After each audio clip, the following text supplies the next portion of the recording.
আপনারা কিন্তু জানেন কিছুদিন আগে টেকনো তাদের লঞ্চিং ইভেন্টে 3টি ফোন লঞ্চ করে। তার মধ্যে আমি আজকে কথা বলবো টেকনো পোভা স্লিম 5G ফোনটি নিয়ে। তো ভিডিওটিতে একটি লাইক করে এবং চ্যানেলটিকে সাবস্ক্রাইব করে চলুন আমরা জেনে আসি টেকনো পোভা 5G ফোনটিতে কি থাকছে। এই ফোনটির থিকনেস 5.6 মিলিমিটার, ওয়েট 157 গ্রাম, IP64 এর সার্টিফাইড, ডিসপ্লে 6.78 ইঞ্চির একটি অ্যামোলেড প্যানেল যা কিনা 144 হার্টজ এর এবং এটি 1.5K রেজুলেশনের। 4500 নিট পিক ব্রাইটনেস থাকছে। সেম্পিয়ারিং রেশিও 240 হার্টজ এর। Screen to body ratio 92.6%। ডিসপ্লেকে প্রোটেকশন করার জন্য থাকছে গরিলা গ্লাস 7i, অ্যান্ড্রয়েড 15 এবং ইউজার ইন্টারফেস iOS 15। চিপসেট হিসেবে থাকছে মিডিয়াটেক ডায়মেনসিটি 6400। র্যাম হিসেবে রয়েছে 8GB 128GB রোম এবং র্যাম টাইপ LPDDR4X।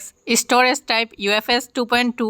ব্যাটারি হিসেবে থাকছে 5160 mAh এর একটি বড়সড় ব্যাটারি এবং এটি 45 ওয়াটের ফাস্ট চার্জিং সাপোর্ট করে। কানেক্টিভিটি 5G সাপোর্টেড, ব্লুটুথ 5.4 আর USB 2.0 থাকছে।